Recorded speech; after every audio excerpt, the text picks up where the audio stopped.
Hi friends, அஸ்ஸலாமு அலைக்கும். Welcome to my channel. இன்றைக்கி நம்ம சேனலில் நல்ல டேஸ்டியான பிரேக்ஃபாஸ்ட் ரெசிபி பார்க்க போகிறோம். அதுக்கு முன்னாடி நம்ம சேனலை சப்ஸ்கிரைப் பண்ணாதவங்க சப்ஸ்கிரைப் பண்ணிடுங்க. பக்கத்தில் இருக்கக்கூடிய பெல் ஐக்கானையும் கிளிக் பண்ணிடுங்க. இப்போது நம்ம வீடியோக்குள்ளே போகலாம். 3 ஏத்தம்பழத்தை 2ஆக கட் பண்ணி வேக வச்சு எடுத்துக்கலாம். ஏத்தம்பழம் நல்ல வெந்தாச்சு. இதில் இருந்து தோல் எடுத்துட்டு சென்டரில் கருப்பாக இருக்கிறதையும் கட் பண்ணிவிட்டு மிக்சர் ஜாரில் போட்டிருக்கேன். ஃப்ளேவருக்காக ஏலக்காய் தூள் போட்டுடலாம். 1 டேபிள் ஸ்பூன் சீனியும் போட்டுடலாம். இனி இதை நல்லா அடித்து எடுத்துக்கலாம். கொஞ்சமாக தண்ணீர் ஊற்றி இந்த மாதிரி அடித்து எடுத்திருக்கேன். இந்த ரெசிப்பியை ஈவினிங் ஸ்நாக்ஸ் ஆட்டும் சாப்பிடலாம், டின்னருக்கும் சாப்பிடலாம், மார்னிங் பிரேக்ஃபாஸ்ட்டுக்கும் சாப்பிடலாம். நான் டின்னருக்கு தான் இதை இப்போ செய்துட்ருக்கேன். ஒரு பெரிய பாத்திரத்தில் நம்ம ஏத்தம்பழம் அடித்த பியூரியை சேர்த்துடலாம். அடுத்தது இதுக்கு தேவையான இன்க்ரீடியன்ட்ஸ் என்னன்னு பார்த்திங்கன்னா, இடியாப்ப மாவு, நல்லா அரிச்சு எடுத்த இடியாப்ப மாவை ஒரு 1.5 கப்பு நான் இதுக்கு கூடவே சேர்த்துக்கிறேன். வறுத்த இடியாப்ப மாவு. இனி கொஞ்சமாக உப்பு சேர்த்துக்கலாம். 1 டீஸ்பூன் நெய்யும் சேர்த்துட்டு இதை நல்லா மிக்ஸ் பண்ணி எடுக்கலாம். அழுத்தமாக மிக்ஸ் பண்ண வேண்டாம், புட்டுக்கு மாவு மாதிரி மிக்ஸ் பண்ணிடலாம். அந்த பழம் எல்லா மாவுலையும் சேரணும், அதுக்காக வேண்டி தான் நம்ம இப்படி மிக்ஸ் பண்ணுறோம். ஃபஸ்ட்டு ஸ்பூனில் நெய் இருந்தது, அதனால தான் ஸ்பூனை வச்சு மிக்ஸ் பண்ணேன். இனி கை வச்சு மிக்ஸ் பண்ணி எடுக்கலாம். நெய், பழம், ஏலக்காய் தூள் எல்லாம் போட்டிருக்கிறதுனால நல்ல ஒரு மணமாட்டி இருக்கும். வெந்நீர் நான் கொதிக்க வச்சு எடுத்து வச்சுருக்கேன். இடியாப்ப மாவு எப்படி கிண்டுவோமோ அதே மாதிரி இதில் ஊற்றி கிண்டி எடுக்கணும்.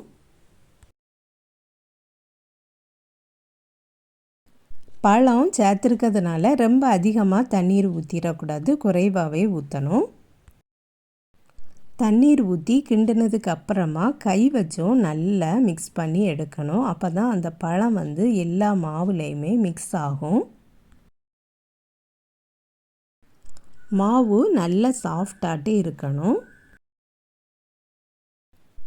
மாவு நல்லா மிக்ஸ் பண்ணியாச்சு. இனி மூடி வச்சிடலாம். திறந்தே வச்சிட்டிங்கன்னா காஞ்சி போயிடும்.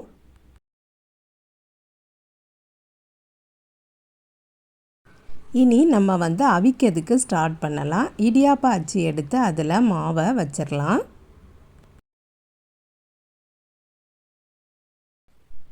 இட்லி தட்டு எடுத்து வச்சுருக்கேன். இதில் தான் நான் இன்றைக்கி அவிக்க போகிறேன். இதில் எண்ணெய் தடவி வச்சுருக்கேன். கீழே கொஞ்சமாக தேங்காயும் தூவி விட்டுக்கலாம்.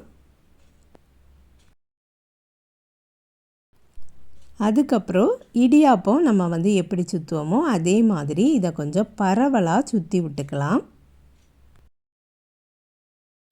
நல்ல சாஃப்டாக மிக்ஸ் பண்ணியிருக்கிறதுனால இது ஹார்டாட்லாம் இருக்காது, நல்ல சாஃப்டாக வரும். பிழியதுக்கும் கஷ்டமாகவே இருக்காது. இதுக்கு மேலே வேணாலும் தேங்காய் போட்டுக்கலாம், இல்லைன்னா இடையில வேணா கூட தேங்காய் போட்டுக்கிடலாம். இப்படியே எல்லா தட்டுலையும் பிழிஞ்சு எடுத்துடலாம். இது ஒரு கேரளா ரெசிபி, ரொம்பவே டேஸ்டாக இருக்கும். நீங்களும் கண்டிப்பாக ட்ரை பண்ணி பாருங்கள். பழுத்த ஏத்தம்பழம் இருந்ததுன்னா நீங்கள் உடனேயே ட்ரை பண்ணி பாருங்கள். எல்லா வீட்லேயுமே இந்த இடியாப்ப மாவு இருக்க தான் செய்யும். ஸ்கூல் விட்டு வர பிள்ளைங்களுக்கு கூட இதை ஈவினிங் ஸ்நாக்ஸ் சாப்பிட்டு கொடுக்கலாம். ரொம்பவே ஹெல்த்தியான ரெசிபி இது. இதுக்கு கூட சைட் டிஷ்ஷாட்டு உங்களுக்கு வேணும்னா தேங்காய் பால் கூட வச்சு கொடுக்கலாம்.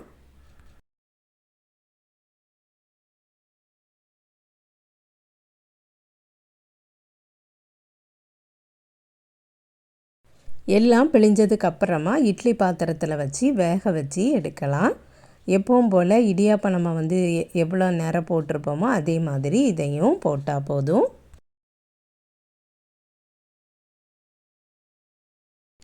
இட்லி பாத்திரத்தில் வச்சுட்டு இதுக்கு மேலே வாழை இலையும் போட்டுட்டு அப்படியே மூடி வச்சு குக் பண்ணலாம். இப்படி வாழை இலை போடும்போது இலையப்பம் சாப்பிட்டது மாதிரி நல்ல ஒரு மணமாட்டி இருக்கும்.